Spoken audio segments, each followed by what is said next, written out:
his training camps were the stuff of legend. I mean, he would spar 100 rounds a week sometimes, which is just insane.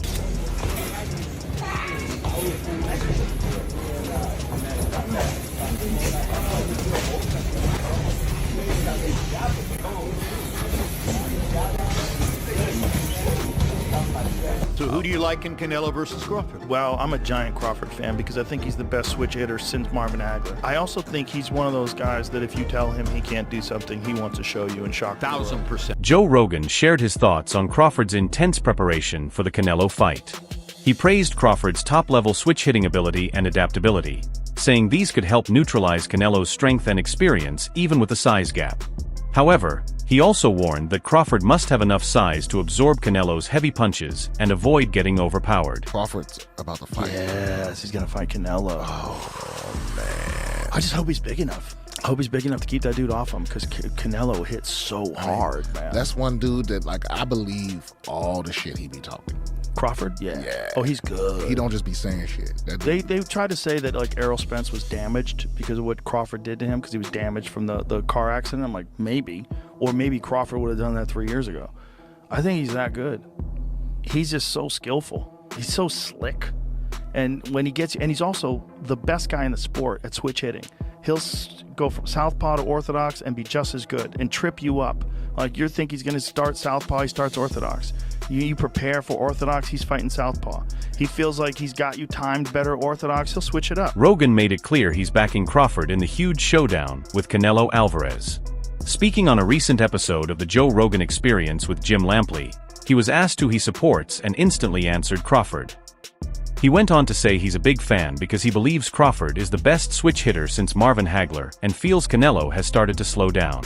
Rogan praised Crawford's sharp footwork, adaptability, and smart ring strategy while acknowledging the serious size and power advantage Canelo holds. I think is really interesting, the Crawford-Canelo fight. Beyond interesting. Fascinating. Because how does Crawford compete with that size? Crawford is leapfrogging. He goes to super middleweight. 47 to 54 and now to 68. And the Madrigal fight in 54 is a difficult fight. Yeah. So who do you like in Canelo versus Crawford? Well, I'm a giant Crawford fan because I think he's the best switch hitter since Marvin Hagler. I also think he's one of those guys that if you tell him he can't do something, he wants to show you and shock you. 1000%. I also think Canelo is slowing down, and Canelo is more of a one-punch fighter now than the combination fighter he was when he was young. He uses strength and conditioning. There's very few fighters that just train using skill.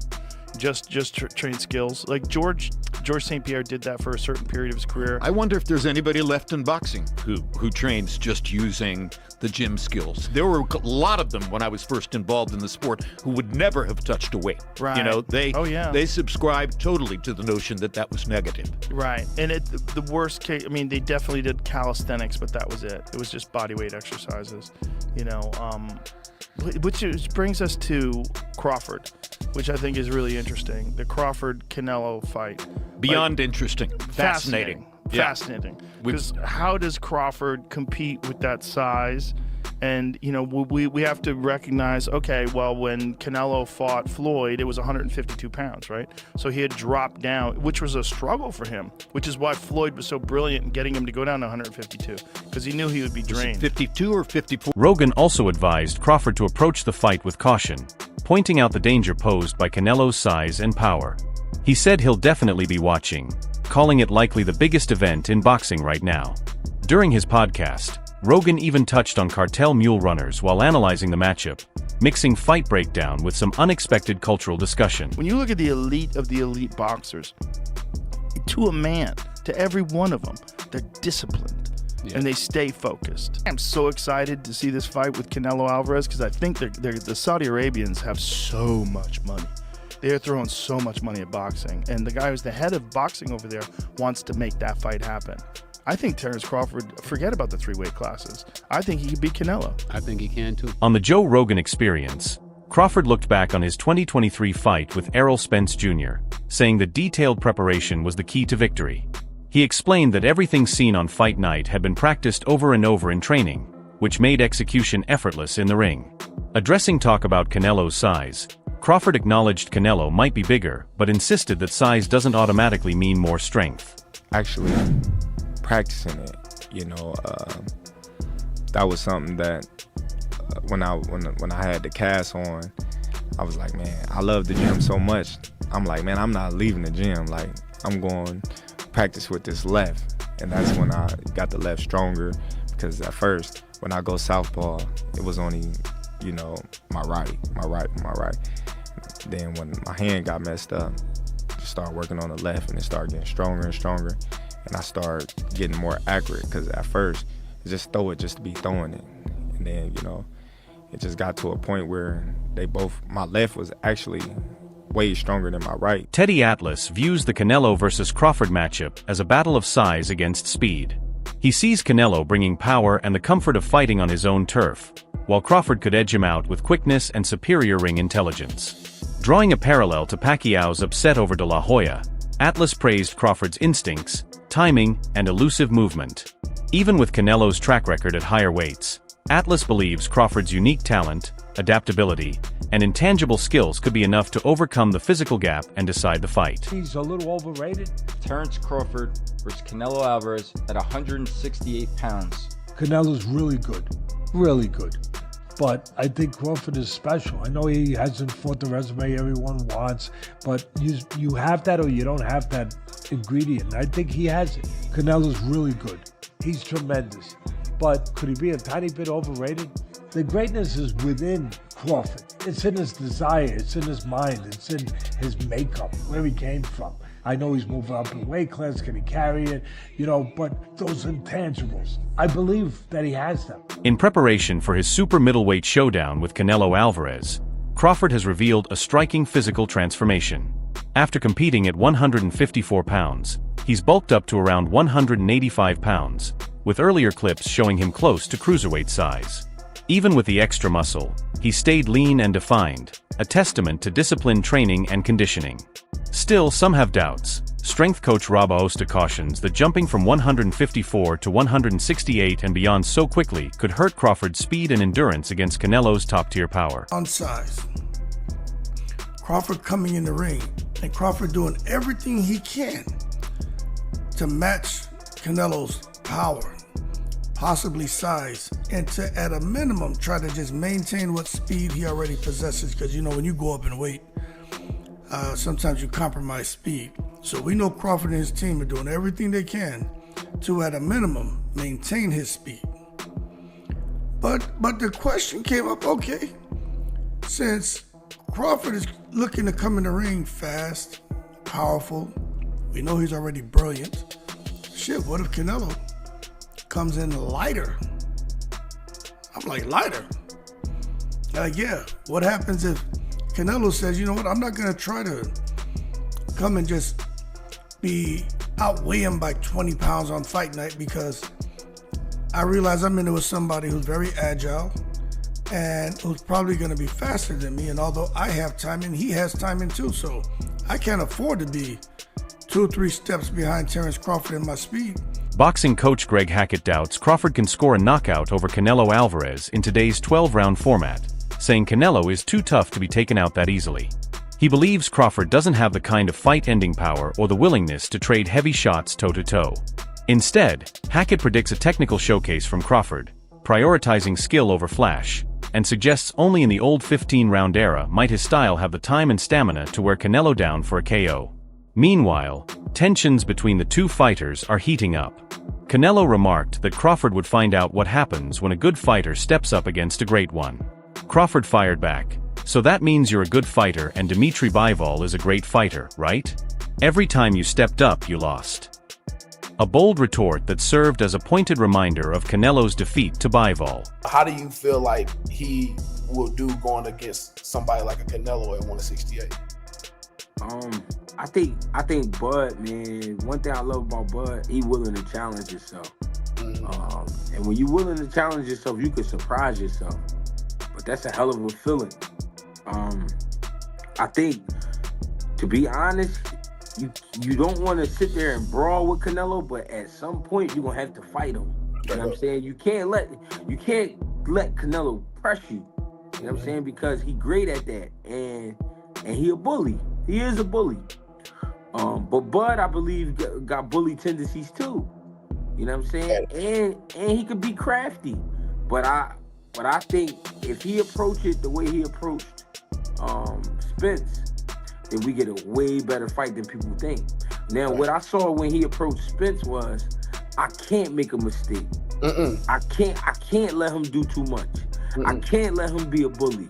I think if he go at Canelo the same way, then we get a great fight on our hands. Not that I'm sorry. I'm not saying he's gonna be that dominant, but I'm just saying I think we get a great fight on our hands. Andre Ward, the former two-division world champion, gave a strong vote of confidence to Crawford ahead of his fight with Canelo Alvarez. Ward said he wouldn't bet against Terence Crawford against anyone right now, calling him the kind of fighter you can bet the house on. While he admitted the weight jump and the risks of the bout are real, Ward stressed that someone would have to prove they can break Crawford's will, and so far, no one has. I'm going with Terence Crawford, you know. Big weight jump, a dangerous fight, but somebody's got to prove to me that they can break Terence Crawford's will and that he can't figure it out against you. You know, it ain't no disrespect toward Canelo, but I've said this the last couple of years. I'm not betting against Terence Crawford against nobody right now. You got to show me that you can beat him. Dimitri Bivol, the WBA light heavyweight champion known for his technical skill, has voiced strong admiration for Crawford. In past interviews, he called Crawford not just good but amazing, saying young fighters should study him as a model for learning boxing. Ahead of the Canelo Alvarez fight, Bivol again named Crawford as one of his favorite boxers, praising his combination of size and elite ability and expressing confidence that Crawford can beat Canelo. I want to quickly ask you a couple of questions. Crawford, Spence. I know you watched the fight and you spoke about Crawford. How good is Crawford? Crawford is amazing, not just good. He's amazing, and he said the same thing about you. Thank you, Terence. But I think he should be in the book for is that good? How to learn boxing. You know. Really? He's a very good fighter. Yeah, I like to watch his fights. Pound for pound, number one. Yeah, probably he is. Yeah. Now because he is undisputed champion in 2 weight classes. It's crazy. He's a great fighter, yeah. To be honest, I didn't see, I think, Crawford in real life. I don't know how big he is. But the size, you know, when I came to boxing gym and my coach told me that one of the rules, it's like respect the weight classes, you know. You should respect weight classes. But he has a very good skill. He's one of my favorite fighters, active fighters now. Bernard Hopkins believes Crawford's decisive win over Errol Spence Jr. left long-term effects. He claimed the damage Spence took was equal to losing 4 fights from his career, saying the punishment aged him early and could hurt his future performance and durability.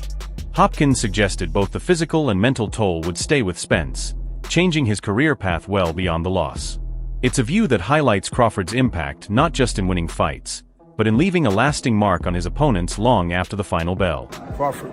Believe Crawford, even though, you know, fought twice, you know, throughout the year, Crawford, you know, But look who he beat. Undisputed. Look who he beat. Look who he beat.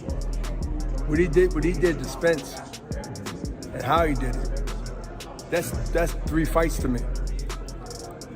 And it took 4 fights out of Spence, right? I'm a fighter, so I can tell you when you get punished like that. Yeah, I was there ringside watching the fight. It takes a few years out of you. Don't see the years right now, but it sort of takes something out of that person going forward.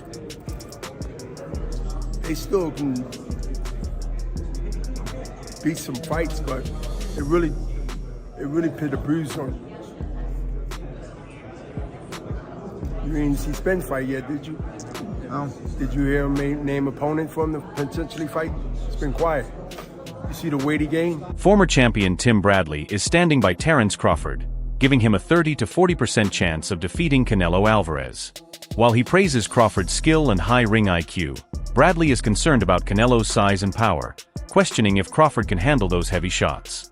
He also cautioned that Crawford's stubborn nature could be risky. If he chooses to trade punches with Canelo, he might get caught. One more thing. It don't matter if Canelo is on that. He ain't beat no Terence Crawford. You heard it here first. Plus, I look at the performances of Canelo. I look at his last performances. I mean, they've been all right, you know. They ain't been like, you know, wow, you know, blew me away.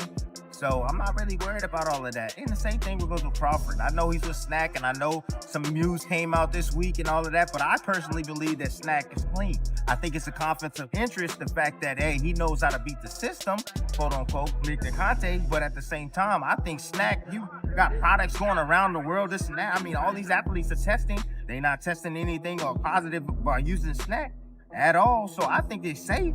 There's no doubt about it. So with that being said, I'm not worried about that. As long as they testing, I'm good. Robert Garcia gave a blunt assessment of Canelo Alvarez's recent fight strategy, especially after Edgar Berlanga's loss. He pointed out that Canelo no longer chases knockouts, instead doing just enough to secure the win. Garcia said Alvarez has moved to a more calculated style. He can still drop opponents but often chooses not to finish them. This, he explained, is a way to preserve his body for future fights, showing that while Canelo still has knockout power, he prefers to ease off once victory is in hand. Why is it that Shiraz was able to knock out Berlanga but not Canelo? Because Canelo doesn't go out for the knockout anymore. Canelo's just now, you know, we've seen in the last few fights, he just does enough to win. He did the same against Munguia. He dropped Munguia, but then they didn't want to finish him. Charlo, Berlanga. He wants to cruise through the fight. You know, he's up there, you know, and not in age because he's only like 33 or 34, but he's fighting since 15. 15. A lot of training camps, a lot of sparring matches. So all that takes a lot out of your body. So he takes care of his body too. So he doesn't go all out because he doesn't want to just finish his body. He knows he still has a few more years and a few big fights where he wants to take care of himself and not punish himself too much. That's why he hasn't been able to knock those guys out. Not because he can't. I think he just does enough to win. I think Shiraz also has great power, man. I think Shiraz has the power that nobody believed he had. Virgil Ortiz Jr. has no hesitation in picking Canelo to win against Terence Crawford. He argues that even though Crawford has bulked up to 180 pounds, adding weight and truly belonging at super middleweight are two very different things, and he doesn't think Crawford fits the division. Still, Ortiz said if Crawford pulls off the win, he would rank him as his #1 fighter of all time. I don't think he is, but if he beats Canelo, he'll be like my #1 fighter of all time. You don't think Crawford beats Canelo? I don't think so. And look, hear me out. I respect Crawford and everything that he's doing, but he just moved up from 147, so I'm just gonna treat him as a 147 pounder. He's jumping up 3 weight classes to fight someone who was like the #1 fighter in all of boxing. You know, the jump would be hard even if it was just like some top 10. Right, yeah. You know, but would you say he's a very smart fighter? Yes. Very calculated, Yes. right? Don't you think that maybe he sees something that most people aren't seeing? I think he does, but the thing is he gonna be able to even like to capitalize on it? Because he's a smaller fighter, and look, I think people are thinking at the aspect of, can Crawford do it? Yes, I think he can do it, but can Canelo do it? And I think he has a bigger chance of doing it than Crawford does. Favors him. Now, Canelo, he has obviously the size advantage, the strength advantage, intellect. I think Crawford edges him out in IQ. I just think the weight difference is going to be the deciding factor here. I mean, like, when I seen Canelo's check hook against Berlanga, that shit was like this. You know, and Canelo's not slow either. Like, this shit was, I didn't see that coming at all. He just dropped him, and I was just like, damn, he still got it. I just think that Crawford just bit off a little more than he can chew, but if he can chew it and he beats him, which I think he can. I'm not saying he can't. I'm not saying he has 0% chance. I'm just thinking Canelo wins. But if he does, he will be my #1 fighter of all time. Wow, I always knew that you had a lot of respect and admiration for him. Ortiz stressed Crawford's size disadvantage, saying that taking a clean shot from Canelo would be bad news and predicting a clear win for the Mexican star. Even so, he acknowledged Crawford's skill and power, adding that if Crawford were to win, he'd place him at the top of his all-time greats list. And I think he has a bigger chance of doing it than Crawford does. Favors him. Now, Canelo, he has obviously the size advantage, the strength advantage, intellect. I think Crawford edges him out in IQ. I just think the weight difference is going to be the deciding factor here. I mean, like, when I seen Canelo's check hook against Berlanga, that shit was like this. You know, and Canelo's not slow either. Like, this shit was, I didn't see that coming at all. He just dropped him, and I was just like, damn, he still got it. I just think that Crawford just bit off a little more than he can chew. But if he can chew it and he beats him, which I think he can. I'm not saying he can't. I'm not saying he has 0% chance. I'm just thinking Canelo wins. But if he does, he will be my #1 fighter of all time. Wow, I always knew that you had a lot of respect and admiration for him. Do you think Terence Crawford's intense training will give him the edge against Canelo? Share your predictions in the comments.